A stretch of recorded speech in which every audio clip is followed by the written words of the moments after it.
ഒരു പതിറ്റാണ്ടിന് ശേഷം ജമ്മു കാശ്മീരിൽ വീണ്ടും നിയമസഭാ തെരഞ്ഞെടുപ്പിൻ്റെ കാഹളം മുഴങ്ങുകയാണ്.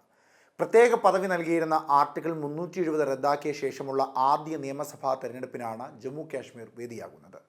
3 ഘട്ടമായി നടക്കുന്ന നിയമസഭാ തെരഞ്ഞെടുപ്പിൻ്റെ ഒന്നാം ഘട്ടം സെപ്റ്റംബർ 18-നും, രണ്ടാം ഘട്ടം 25-നും, മൂന്നാം ഘട്ടം ഒക്ടോബർ 1-നുമായി നടക്കും. ഒക്ടോബർ 4-നാണ് വോട്ടെണ്ണൽ നടക്കുക. അമർനാഥ് തീർത്ഥാടനം പൂർത്തിയായ ശേഷം ഈ മാസം 20-ന് ഒന്നാം ഘട്ട വോട്ടെടുപ്പിൻ്റെ വിജ്ഞാപനം ദേശീയ തെരഞ്ഞെടുപ്പ് കമ്മീഷൻ പുറപ്പെടുവിക്കും. ജമ്മു കാശ്മീരിന് പ്രത്യേക പദവി നൽകിയിരുന്ന ഭരണഘടനയിലെ ആർട്ടിക്കിൾ 370 റദ്ദാക്കിയ കേന്ദ്ര സർക്കാർ നടപടി ശരിവെച്ച സുപ്രീം കോടതിയുടെ സുപ്രധാന വിധിയിലാണ് ജമ്മു കാശ്മീരിൽ നിയമസഭാ തെരഞ്ഞെടുപ്പ് നടത്തണമെന്ന് തെരഞ്ഞെടുപ്പ് കമ്മീഷനും സംസ്ഥാന പദവി പുനഃസ്ഥാപിക്കണമെന്ന് കേന്ദ്ര സർക്കാരിനും നിർദ്ദേശം നൽകിയത്. സെപ്റ്റംബർ 30-നകം തെരഞ്ഞെടുപ്പ് നടത്തണമെന്നായിരുന്നു സുപ്രീം കോടതി നിർദ്ദേശം.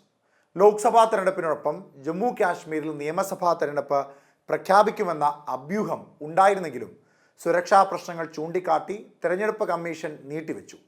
2014-ൽ നടന്ന നിയമസഭാ തെരഞ്ഞെടുപ്പിന് ശേഷം ജമ്മു കാശ്മീർ പിന്നീട് നിയമസഭാ തെരഞ്ഞെടുപ്പിന് വേദിയായിട്ടില്ല എന്നുള്ളതാണ് പ്രധാന വിഷയം.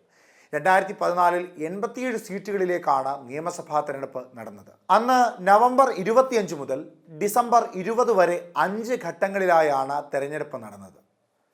തെരഞ്ഞെടുപ്പ് ബഹിഷ്കരിക്കണമെന്ന ആഹ്വാനം നിലനിന്നെങ്കിലും 65% പോളിംഗ് രേഖപ്പെടുത്തി. മുഖ്യമന്ത്രിയായി ജമ്മു കാശ്മീർ നാഷണൽ കോൺഫറൻസിൻ്റെ ഒമർ അബ്ദുള്ള അധികാരമേറ്റെങ്കിലും BJPയും പ്രാദേശിക പാർട്ടിയായ ജമ്മു കാശ്മീർ പീപ്പിൾസ് ഡെമോക്രാറ്റിക് പാർട്ടിയായ PDPയും കൈകോർത്തതോടെ അധികനാൾ ഭരിക്കാനായില്ല. ഒമർ അബ്ദുള്ള മുഖ്യമന്ത്രി സ്ഥാനം രാജിവെച്ചതോടെ ജമ്മു കാശ്മീരിൽ കുറച്ചുകാലം രാഷ്ട്രപതി ഭരണം ഏർപ്പെടുത്തി. 2015 മാർച്ച് 1-ന് PDPയുടെ മുഫ്തി മുഹമ്മദ് സെയ്ദ് മുഖ്യമന്ത്രിയായി. BJP PDP സഖ്യ സർക്കാർ സത്യപ്രതിജ്ഞ ചെയ്ത് അധികാരമേറി. 2016 ജനുവരി 7-ന് മുഫ്തി മുഹമ്മദ് സെയ്ദ് അന്തരിച്ചതിനെ തുടർന്ന് സംസ്ഥാനം ഗവർണർ ഭരണത്തിലായി. പിന്നീട് PDPയുടെ മെഹബൂബ മുഫ്തി മുഖ്യമന്ത്രിയായി. BJP PDP സഖ്യ സർക്കാർ വീണ്ടും അധികാരത്തിലെത്തി. 2018-ൽ സഖ്യത്തിൽ നിന്ന് BJP പിന്മാറിയതോടെ മെഹബൂബ മുഫ്തി സർക്കാർ താഴെ വീണു. മുഖ്യമന്ത്രി രാജിവെച്ചതോടെ സംസ്ഥാനം വീണ്ടും ഗവർണർ ഭരണത്തിന് കീഴിലായി. സർക്കാർ രൂപീകരണത്തിന് അവകാശവാദം ഉന്നയിച്ച് പ്രാദേശിക പാർട്ടികളുടെ സഖ്യമുണ്ടായെങ്കിലും ഗവർണർ സംസ്ഥാന നിയമസഭ പിരിച്ചുവിട്ടു. ജമ്മു കാശ്മീരിന് പ്രത്യേക പദവി നൽകിയിരുന്ന ഭരണഘടനയിലെ ആർട്ടിക്കിൾ 370 കേന്ദ്ര സർക്കാർ റദ്ദാക്കുകയും ജമ്മു കാശ്മീരിനെയും ലഡാക്കിനെയും 2 കേന്ദ്രഭരണ പ്രദേശമാക്കുകയും ചെയ്ത ശേഷം 2018 ഡിസംബർ 20-ന് രാഷ്ട്രപതി ഭരണം ഏർപ്പെടുത്തി.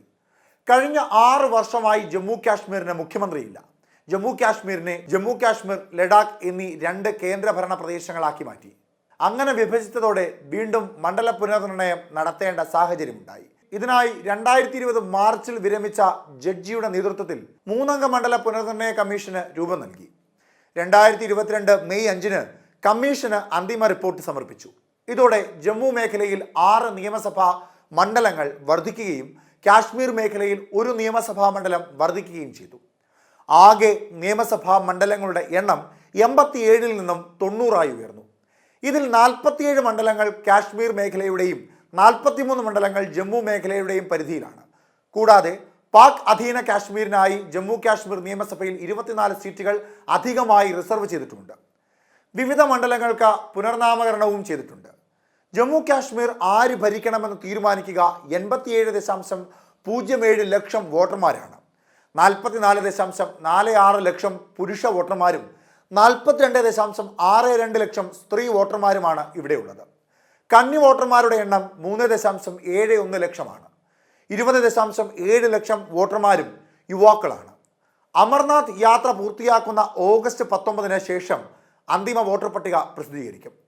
11,838 പോളിംഗ് സ്റ്റേഷനുകളിലായാണ് വോട്ടെടുപ്പ് നടക്കുക. ആകെയുള്ള 90 സീറ്റുകളിൽ 74-ഉം ജനറൽ സീറ്റുകളാണ്.